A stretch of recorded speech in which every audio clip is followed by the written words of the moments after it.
નમસ્કાર દર્શક મિત્રો, હું છું પરમાર અમીશા. તમે જોઈ રહ્યા છો લોક સામના ન્યૂઝ. તો જોઈએ આજના સમાચાર. અમરેલીથી અમારા રિપોર્ટર દિનેશ દાદલ સાથે.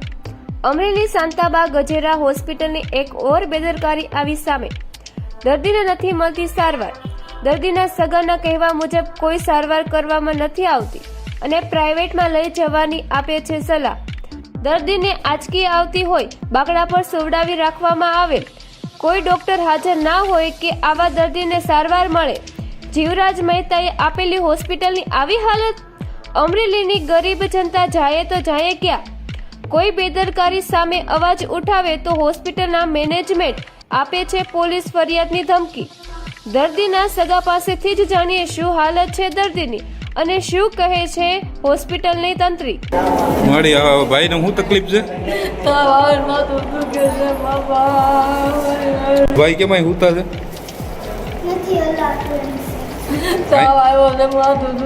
અહીં કેમ હુતા છે? અહીંયા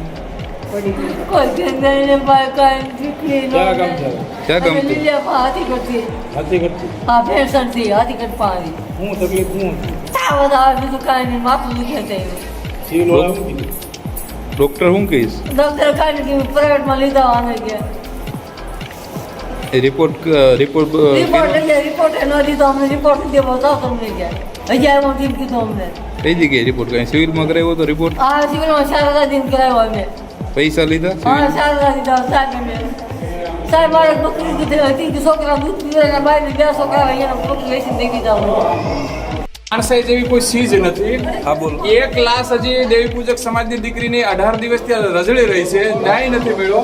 આ બીજો કોઈ દેવી પૂજક સમાજનો દીકરો છે, કોણ છે નથી ખબર. અમે અહીંથી નીકળ્યા રાજુભાઈ નામ છે અને આજકી આવે છે અને આમ જો ટેબલ ઉપર પડ્યા. આમ જો 4 દિવસ અહીંયા એડમિટ હતા અને મોકલી દીધા. હું છે કોઈ જવાબ નથી દેતો. અમે કીધું મારે આરએમઓ ને મળવું છે, નથી મળવા દેતા.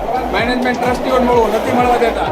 કીધું ઓપીડીમાં જઈ આમની જે સારવાર કરતા હતા એમડી એમને મળીએ તો કે કોઈ સ્ટાફ હાજર નથી. સ્ટાફ અહીંયા હાજર નથી તો અહીંયા કોઈ પણ આવશે અહીં શું હાલત હતી? એની સારવાર કરાવો.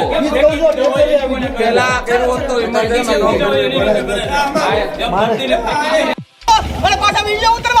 તમે એક કામ કરો, અમારે 4,000 રૂપિયા લીધા ને તો આ તો સરકારી હોસ્પિટલ છે.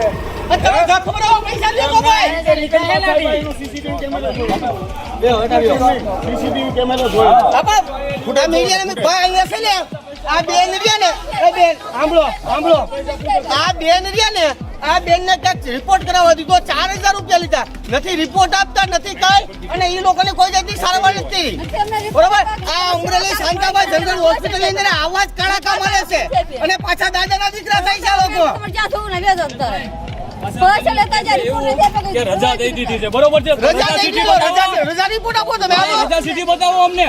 તમે લોકોને કાઢી મૂકો છો. રજા સીટી બતાવો. અને તમને ભાઈ કલેક્ટર ખુદ એવું કહે છે 300 બેડ સુધી તમારે ફ્રી આપવાનું છે, તો તમે કેમ ભાઈ ફ્રી સારવાર નથી આપતા? તમે પૈસા લ્યો છો? પૈસા લીધા દાખલ કરો અમારી માટે એટલે અમે કાયદેસર કરી નાખશું તમારી માટે.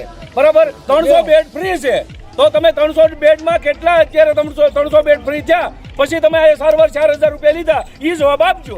પેલા એવું કહેતા હતા પૈસા લેવામાં જ નથી આવ્યા, પછી પાછા એમ કહે છે કે અમે રિફંડ કરી દીધું. તો રિફંડ કરવાનું કારણ શું? અને પાછા આ લોકોને બીજી કઈ ખબર પડતી નથી તો આ લોકોને એવા ટલેચ આવે છે. તમારી પાસેથી 4,000 લીધા અમે તમને પાછા આપી દીધા. હવે બેન તમને 4,000 પાછા આવ્યા. તમે એટલી બધી હું કામ માણસાઈ મેકી દો છો? રિપોર્ટ નથી આપ્યો, પૈસા લઈ લીધા છે અને પાછા ખોટીના પેટના